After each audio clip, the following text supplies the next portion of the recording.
Hello and welcome to another pen video from me, Penultimate Dave. So I have here another pen for unboxing and review. You can clearly see this says Onoto. It comes in this blue box. A lot of Onotos come in a black box. I think Onoto have changed more recently to mostly using black boxes. I would say I know that I have the Onoto Flying Scotsman. That comes in a green box, although that's more the inner box. I have seen these blue boxes as well. So I will lift the lid here and you'll see a number of different things here. You'll see Onoto, Discover the Eternal, and you can see here, this was actually sent to the original owner of this pen. It's a Charles Dickens pen. Now, I actually bought this second hand. I bought it on iZods from Roy, and I bought this around Christmas 23. You get the Onoto hallmarks there, which is really nice to see. Gives you a little bit more history. You get an Onoto pen blotter there as well. I've not actually used those, to be honest.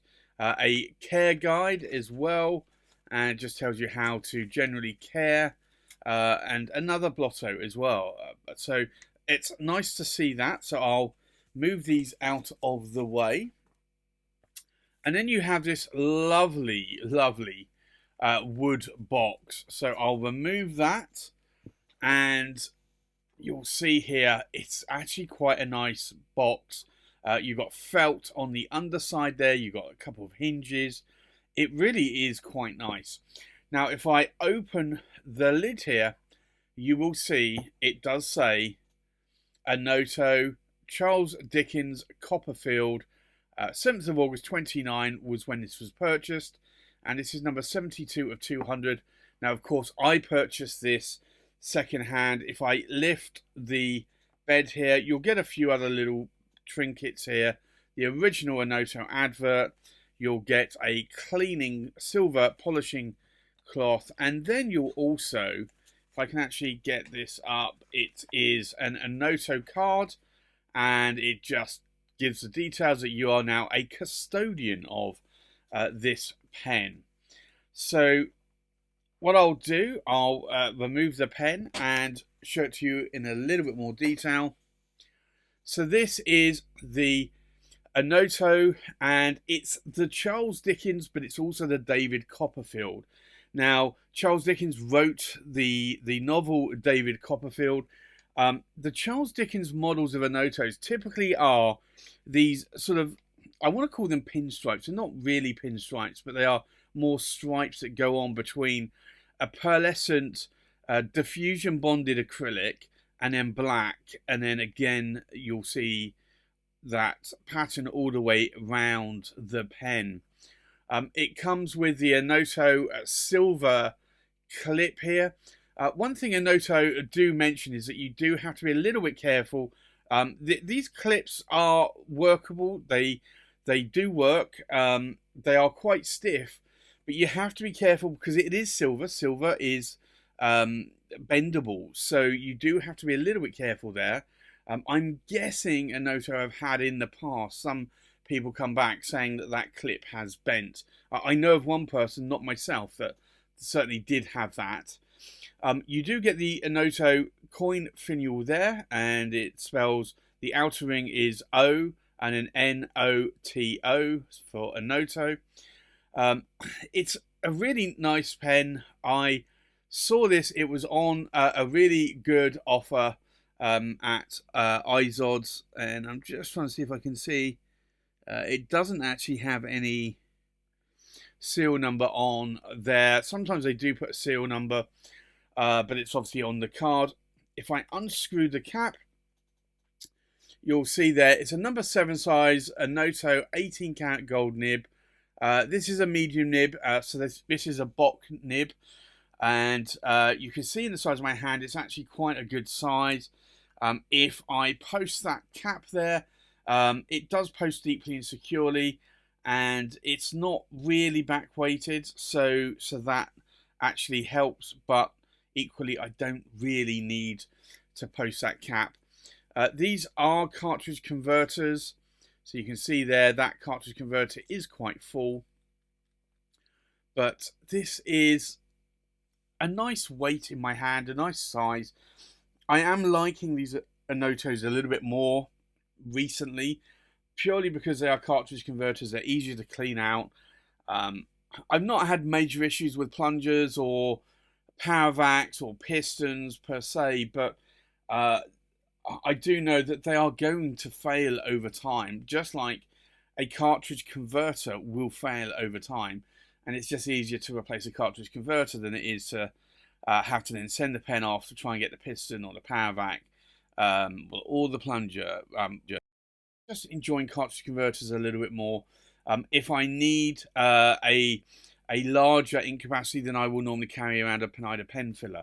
Although I'd have to say, more recently, I've not needed to do that.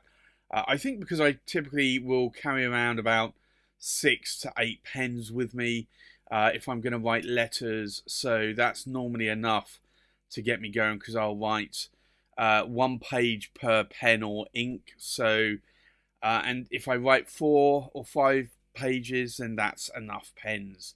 And then I could probably write another 2 or 3 letters and still have enough ink in those pens. But this is a really beautiful pen. I got it for a good price from from Roy at Izod, and I'm glad that I picked it up. It was one of those, I was looking for a pen to buy around Christmas. I hadn't bought a pen, and I decided, I saw that, and it wasn't on the Izod website, it was on eBay, and I decided just to quickly go and buy it, and that's what I did, and it's in my collection now. So I think with that, let's do a size check, we'll do a weight check, we'll do a pen comparison, and then we'll do a writing sample.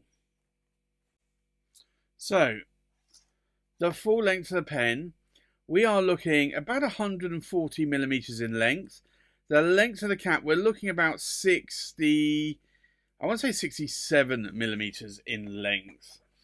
If we take a look at the length of the body there, not have that roll away, we are looking at about 125 millimeters. So it's not what I would normally class as an oversized pen, but you can still see it's actually a fairly decent size in my hand unposted. So I think with that, let's do a weight check.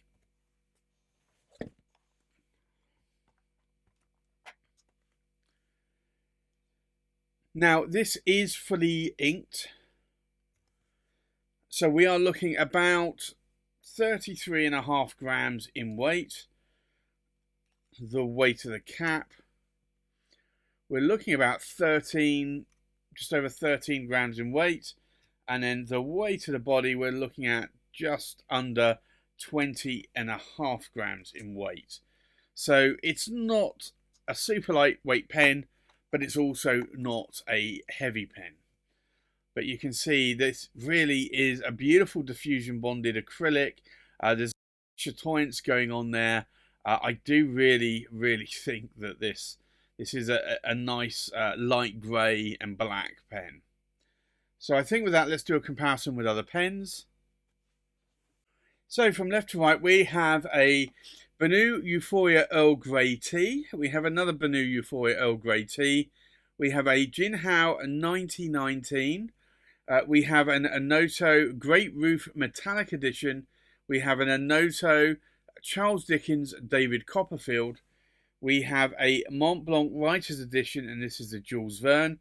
We have a Parker 130th Anniversary Around the World. We have a Marjon, and this is the P138 piston filler.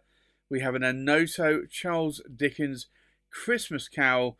This is the 2023 edition. And then we have an Onoto, and this is the Flying Scotsman. So I think let's now go and do a writing sample. So this is and I'm just going to think about this. This is the Onoto, and it's the Charles Dickens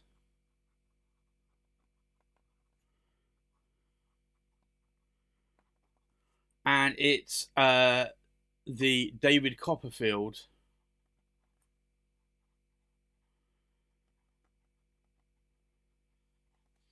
And it's a medium 18 cat gold nib. And the ink in here today is KWZ Old Smoke, which is a nice light grey coloured ink. It's an ink that I do like a lot. Now, in terms of line variation, we are definitely seeing a Western medium. If I push it a little bit more, I can probably get a gold out of it, but a broad out of it. But I think that you won't get much more than that. But if I do the figure of eights, you'll see there. You also do some more vertical line variations, and you can see there's no hard starts or skips. Now, in terms of ink wetness, let's take a look. You can see that's actually quite wet. We'll do the cross strokes. So it is quite a wet writing nib. What do I like? What do I not like about a pen? Well, I like the Onotos. I like the design of the Onotos, more of the Magna Classics, which is essentially what this is designed after. It is the Charles Dickens model. I do like the Charles Dickens models. I do like the diffusion bonded acrylic that you get there. I do like the shape. I do like the size. Do like the weight. There really isn't a lot that I dislike about this pen. I do find that these are pretty good. I would say probably for the price or the retail price to a £500 or £600 pen that you should not have a cartridge converter in there, and you should have a piston or a power vac or a plunger. I don't believe in that methodology. Yes, it would be nice, but it's then going to increase the price. So getting all of that into a pen and making the profit out of that for many companies is going to be a lot harder. Personally, I do like this model, and I do like cartridge converters. They are much easier to clean, much easier to fill. There's so much less that goes wrong with those over a power vac or a piston over time. So there you have it. That's my unboxing review of the Onoto Charles Dickens David Copperfield with a medium 18 cat gold nib. Thanks for watching. Please like, comment, subscribe, and I'll see you on the next pen video. Bye bye.